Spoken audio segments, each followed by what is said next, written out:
All righty, let's get right to it. This is the Executive Show. It comes on every week, either Bob Myers or Zaza Pachulia. Today it's President of Basketball Operations, General Manager Bob Myers. Hey, Bob, what's going on, man? Not much. Thanks for having me. Yes, sir. Why do you think your team right now is not playing with joy, which has been a trademark of this team?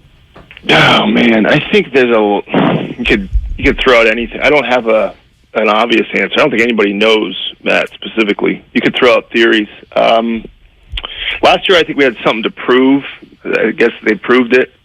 This year, I don't know. I think trying to figure out the right rotations, maybe 1, 2, short off season. I don't know. That's a good question. I guess the better question for me is, do I think it can improve? Yeah, I do. I mean, I was looking at the numbers. We're 26th in defense. That's just never been where we've been ranked. We're 30th in allowing free throw attempts. Just bad execution defensively. I don't think in 30 games we're going to be looking at the same numbers, or in 20 games. If we are, that's a different conversation. But we've always been good at those things. So I can't say psychologically, because I don't play and I'm not a coach, as to the why of it. We go through stretches like this, good and bad. I didn't think we'd start out 18-2 last year. That was a shock. This is surprising, but I don't view it as something we need to overreact to 11 games in. But I know that maybe Guru is possible.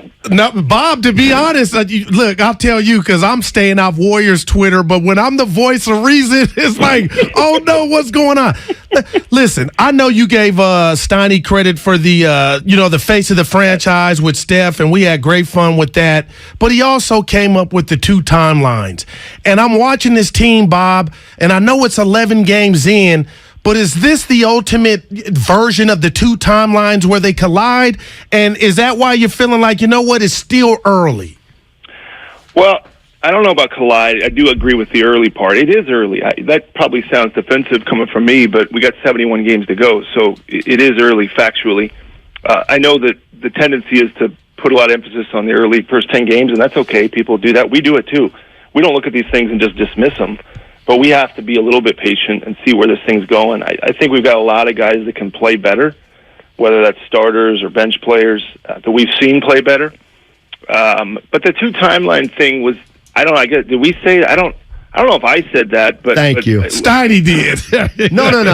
No, but I don't know whoever Steiny. But I've always kind of thought that when we drafted the young guys, eventually they'd help us, but in the meantime, let's try to give, like we did last year, this team a chance to win a championship. Don't know if it would happen or not. And again, you don't really know with youth. Sometimes 20-year-olds help you, sometimes they don't. When they don't, you got to look to some of the veterans. Some of our vets haven't played. DiVincenzo, I think, is a veteran in some sense. Iguodala, we'll see when he gets back. We leaned on a lot of the guys last year, and I'm sure that's been stated as to the value that those minimum guys brought last year. We'll see. It's a long deal. I think the young guys will do more than they're doing. I'd be surprised if this is what it is this early. I think the bench will be better. The starters, they have a good net rating, but even them, I think there's growth. But again, some of that probably sounds like I'm painting a rosy picture, but I do think this is not a best version of our team. It just isn't. It isn't in any level. And if it was, if I thought we were playing great and everybody's clicking and we're 4-7, I'd be a lot more worried than I am now. So we'll see what happens. Bob Myers joining us on 95.7 The Game. He joins us every week, either here, Zaza Pachulia on the Executive Show. It feels like there's some chemistry and trust issues between, like, your veteran champions and your young players. Is there a disconnect there that needs to be kind of figured out? I think that the vets, there's a group that has won, and you know who they are, and they have a high level, a high standard of what basketball should look like. And I'd say privately, Matt, which the listeners and you may not see, is the vets help out the young guys a lot. I don't walk around our building and see vets rolling their eyes and pulling me aside and saying, "Yeah, I can't believe you're playing these guys." I really don't see that. Sure, they get frustrated with the young guys, just as vets get frustrated with any young guys on any team. I'm sure people were frustrated with our young guys that are now the vets at one point or another. But I do think they see them working. I asked Andre a week ago, who's been working a lot with Kuminga. I said, you got to tell me, I know he's not playing, but how is he acting with you? Because I thought that would have value for me, because Andre doesn't pull punches. And he said, his kid's been great. So I worry more about Poole. I'm in my office down. I can look out on the practice court, and Poole came. We were closed today, and Poole came in. And so I see some things that gives me more confidence and optimism. The listeners and fans don't see. Doesn't mean it always ends up being a good thing, but I have belief in these guys, Matt. But certainly, yeah, there's times in the game where the young guys aren't performing and the vets get frustrated, but not to the degree where it has tipped over any edge at this point. Bob, let me ask you this, because we always keep it real, and I've given you credit and the organization for Jordan Poole sending them down, and I told you I haven't seen a metamorphosis like this in sports in a while. But when my takeaway last night, forget the win, he attempted 4 shots and, led the NBA in free throw shooting, and he's at 81% now. And I know it's 11 games, 30% from 3. But, Bob, we all know what happened with him and Draymond before the season. When you watch him play now, or any fan out there thinking there might be some type of residue, what do you say to that? Yeah, I can't feel what he's feeling. I only see what he's doing in the facility and hear what he's saying. I think he is pressing. The why of it, I can't get in his head, Goo, and tell you the why of it. But he's pressing. I mean, it's like a hitter that's swinging too hard or not seeing the pitches. And the good news is he can play. He's played in the playoffs. I'd be more concerned if we had not been to the playoffs last year and we hadn't seen Poole play under pressure. The guy has performed under pressure. He's not playing his best basketball, but there's no reason to believe that he won't. The why of it, he could throw out different ideas, and that's what people do, and even we try to figure out how to help him. But I do believe he'll figure it out. He's been up against it. And I will, the other part, not to make excuses, but coming off the bench, remember last year he was a starter? It's tough. The transition to being a guy that comes off the bench and finding a rhythm there. Few guys figured it out in their career. Obviously, I think Ginobili was one of the best ever to do it. Iguodala was good for us. But even if you ask Andre, moving from a starter to a bench, especially as a pretty young player, is a challenge. But even when he started the other night, he would have liked to have played better in New Orleans. I believe in him. There's a reason why we committed to him. The kid cares, but he's in a little bit of a rut right now, but I think he'll get out of it. Bob Myers joining us on 95.7 The Game. Any plans to let Wiseman and Kuminga play a little in the G League? I don't know, Matt. I think it's always an option. I know that in some people's minds, that's a huge thing to do. I guess I don't view it the same. If they go down there and do a couple games and come back or more, it's becoming more commonplace. They just need to play. Both of them need to play. If they're not getting the appropriate minutes with the NBA, that discussion will come up. If it makes sense, we'll talk to Jamma, we'll talk to Steve, we'll talk to the coaching staff and Kenny and find out if they think that's the best course. They're the ones working with these guys every day. I do know on a simple level, if you're young and you're not playing, it's hard to get better. You'd like to play NBA minutes, but that's not the situation. Our team is for whatever reason, our margin for error is slim right now to win games. And that's why I think you see this thing Steve's doing is trying to just manufacture wins. And he's probably going to keep doing that to some level, I suppose. But it seems pretty fluid. Everything's kind of moving and trying to settle. I think over the next, hopefully, couple weeks, we'll have a better answer. But if the G League happens, fine. And if it doesn't, that's okay too. Bob, Steph's incredible. You already know that. But his running mate, Steiny and I were just talking about Klay Thompson. And I go back and I appreciate Klay when he responded to Barkley's comments. And we saw it last year when he came back and you guys hoisted up the trophy. My thing is, I'm telling Steiny and the fans, okay, yeah, it's not pretty right now, but I feel like he's earned this, and this is built into the equation for him to get back and get his mojo back or close to that as possible. That's pretty much the right way to look at Klay Thompson, right? Yeah, but people don't, because it's pretty impatient. society. I mean, everybody's whatever he did the last game last week, and the team's struggling, and Clay's trying to figure it out himself. So people are going to say what they're saying, and that's okay. I would say that he's just going to keep getting better. He's not going to. This isn't going to be what it is. In the years past, even prior to the injuries, he struggled at the outset of many seasons, and then he clicked and hit his rhythm, and it was off and running. But yeah, I mean, people are going to say that now, Goo. But perspective isn't a huge thing anymore. Oh, stay off I can't Twitter, ask Bob. fans and people to be patient. Bob Myers joining us on 95.7 The Game. All right, so the San Francisco 49ers, before their season started, we're going to go with Trey Lance, who's 20 years old. And they said, we want to develop Trey Lance and win a Super Bowl. And I was like, you can't do that. You cannot do that. It just doesn't work. And it feels like what you guys are trying to do is win a title with the hopes that Moody, Kuminga, and Wiseman, 3 20-year-olds, will be a part of a championship rotation. I don't see it, Bob. I just don't see it, to be honest. Well, I guess the better question is, could any of them help you at all? I mean, if you say, well, all three, I don't know, that might be a tough ask. Can one of them find minutes in the playoff? It's hard, Matt, because that's a fair point to take right now.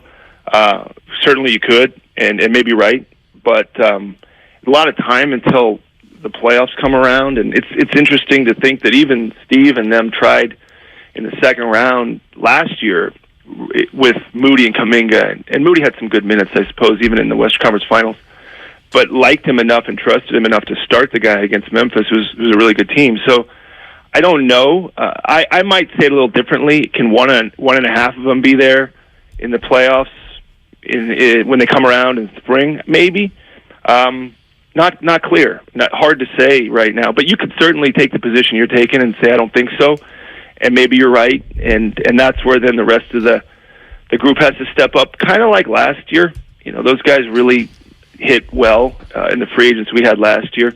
But if you're talking about like the football part, it is hard if you bank everything on a guy. I mean, the quarterback's a different position. Sure. But you see a guy like Justin Fields who looks like he's kind of breaking through. Yeah. 3 weeks ago, he looked like he was not good. So that's the fun thing about sports. But when things are difficult, it's hard to see the light at the end of the tunnel because these things come at you fast. And if you're evaluating 11 games in, it looks like there's going to be a long road to get what you're saying as being helpful in the playoffs. But there is a ton of time, and maybe one or two of them get there. Well, what happens if at some point this season you begin to agree with me on that? Yeah, I mean, you'd have to look. We always, whatever it is, Matt, whatever it is during the season of trade deadlines in February, most action happens then. We got to see what we are. I think, Poole's going to be better than this. That'll shore up some of the second unit. And we don't know what Dante's going to do as far as what he does for us. We don't know what Iguodala is going to do. I think to judge the young guys now is a little tough because everybody's playing pretty tight. You mentioned it. I think one of your first questions is how's the team feeling? There's a tense feeling, and you can't play basketball like that. I think you know that. Goo, you know that. You can't play tight. And our whole team is playing pretty tight. I mean, obviously, number 30, it didn't look too tight at all. But he's, like you said, he's an unbelievable player. And to do what he did last night is just, you got to treasure that for the people listening because I don't care if you're a Warrior fan or 10 years old or 90. That's how guys shoot 17 to 24 from the field, 7 to 12 from 3, no turnovers. Man. It's impossible. Like, you can't do that at the YMCA. You can't. It's impossible to do that stuff. And the shot, if you watch the game, the shots he was making are hard, even the twos off the glass. I mean, these are hard shots to make with nobody guarding you. So that's him. I know I don't want to dismiss him. But, Matt, we got to see what do we look like. And if there's a buyout or something that you think helps, but we're way that's getting way ahead of ourselves at this point. Bob, I'm kind of curious because I'm fixated, and I came into this season like a lot of fans on Moody, Wiseman, and J.K., and I know you're not a youth counselor, but earlier this is how my brain took it, that Andre was kind of a liaison between you and, you kind of see what they're talking about. How often do you talk to the young three? Not all the time. I talked to Kuminga before the game in New Orleans. Try to say, just have fun. Don't foul.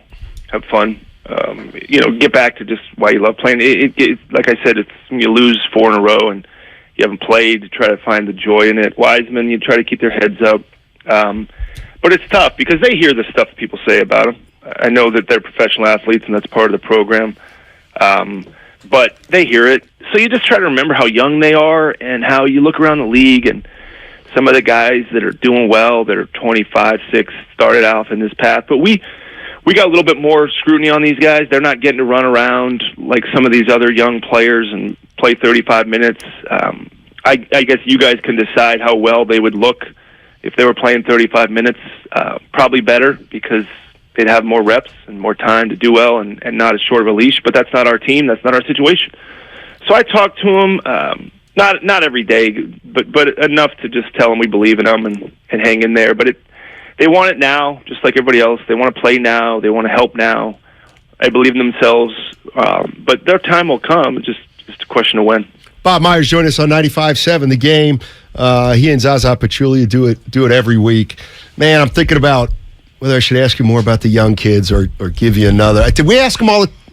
I think, man, he's being honest. Big ones we haven't asked him? Looking at all the people, and he's being honest, Bob. We Anybody who's appreciate watched this team for years knows something's wrong. Something's up, Bob. Something's fishy. Yeah, but I'm not going to. But there's that, right, Matt? Right. But is that's okay? I don't disagree. But there's a difference between saying something's wrong and you can't be fixed and won't be fixed and is going to be like this for the rest of the season. And some people can say that. I just don't subscribe. Like I mentioned at the outset, I guess I'd ask you, are we going to finish 26th in defense at the end of the season? I don't think so, but we're going to finish 5th or 10th or 12th? Hey, I don't think we're going to finish 26th. Well, you know what, though? Listen, here's the issue you guys have is it's about a championship. It's like if you guys go 53-29 and you get to the Western Conference Finals and lose, I think internally you guys would be like, that's not bad. But I think externally, it's all about a championship. Yeah. No, we think the same thing. We thought the same thing last year. I don't think we thought it when we were 15-50. We thought, last year, I don't know. I don't really spend a ton of time saying are we a championship team or not. Things change so much throughout the season. I guess I would look at it, I'd ask you guys, this is going to maybe not sound, I don't want to sound arrogant, but I do think if you look at the Western Conference, I think we got a team that can compete with all the people in our conference, and I believe that. Yeah, I don't know. I don't know. I don't know. Yeah, maybe we'll. Yeah, I don't think anybody really knows, but I look at the starters' net rating and the start. If you look at the playoffs, people 1 year we were going to the finals. I think it was our 4th year in a row, and somebody said to me, "You worried about the bench?" And they said, "I said the bench." He said, "Yeah, the bench is the bench scoring." And I said, "Go back and look at our bench scoring the last 4 years, and it was 26th in the league, 27th in the league, 28th, 25th." We never had people talk about strength in numbers. That's great. You know what they did? They defended. Right. That's what they did. So we've never been this awesome bench team. It's really been about the top 6 guys even when we were winning, and it really kind of was last year in a sense. And the further you go in the playoffs, the less guys play. The question for us is going to be going into the playoffs, can these guys get 40 minutes, 38 minutes? Because that's where you find out who you are. And even in the start of a tough season, the starters, even with Klay being able to, in my opinion, play a lot better than he's playing, I think they got one of the best net ratings in the league. So that's encouraging from a standpoint of can we compete, because that's a good sign. But again, I don't sit here and say what we're going to be this early in the season or not. Bob, I know you can't comment on this player, so I'm not trying to get you in trouble, but boy, did your boy take it last week from Steiny and the fans, because Dwight Howard, former MVP, 3-time NBA All-Defense, he said he wanted to play for the Warriors and he can have an impact on Wiseman. And all I was saying, and I know you guys got Jokic's old coach, I forget his name at this juncture, but I'm like, man, if they could get a big that's done it in this league, that could show James how to throw his weight around and get that position and rebound, is that a crazy thought to have? Guru, I think I got to go. I mean, He's playing in I like Taiwan now. listening to you guys. By the way, I love the back and forth. All right. Here you go. All right, go and answer the question, and I'll let you go with one more. All right, they don't want Dwight Howard. Okay, but somebody that can help the big guy, Bob. Steinmetz, what's the question? Your guy developed Jokic in Denver, right? Who's with you now? Yeah. Right? Yeah. Okay, so I think we'll be all right with Wiseman. Don't need Dwight. Okay, here it is. I know you loved when I said Steph Curry, maybe the greatest face of franchise of all time. How about this one? Go ahead and tell him this one. Steph Curry is more impactful in a half court than Kareem Abdul-Jabbar. That's a little more nuanced, but I like your first one first, and I will never not credit you for the. Again. I'll tell you why. Oh, that didn't sit well with you. Here's why. Yeah, tell me why. I haven't had enough time to process that one. Okay, Go because ahead. they both command at least a second defender, but when Kareem demanded a second defender, they were defending him in the block. Yeah. When Curry demands a number 2 defender, it's out at the top of the floor, which is a totally different dynamic, and it opens up the entire floor for everybody, whereas when they doubled Kareem, they really packed in the middle. Yeah. Mm-hmm. Yeah, I think if you're saying it in the context of who stretches a defense more, I think is kind of what you're saying. Who puts the defense in a more compromised position? Curry. Because he pulls you away from the basket further than anyone is comfortable. And then to take him away, so to speak, you really just have to double team him, which then you've seen 100 times, 1,000 times with our team where he kicks it to Draymond. Yeah. We've run that forever. I think the thing that you're seeing about Curry over the last few years especially, I don't know if he was like this at the very beginning, when you can create a good offensive possession every time down, that's what Curry's become, and that's what Kareem was. Like, you knew if you threw him the ball in the block, that sky hook was going to be a high percentage look at the basket every single. You could not guard that play, really. Now with Curry, he does it very differently. He walks across half court, and the defense is frightened. I mean, he puts the defense in a position, and I've never seen anything like it.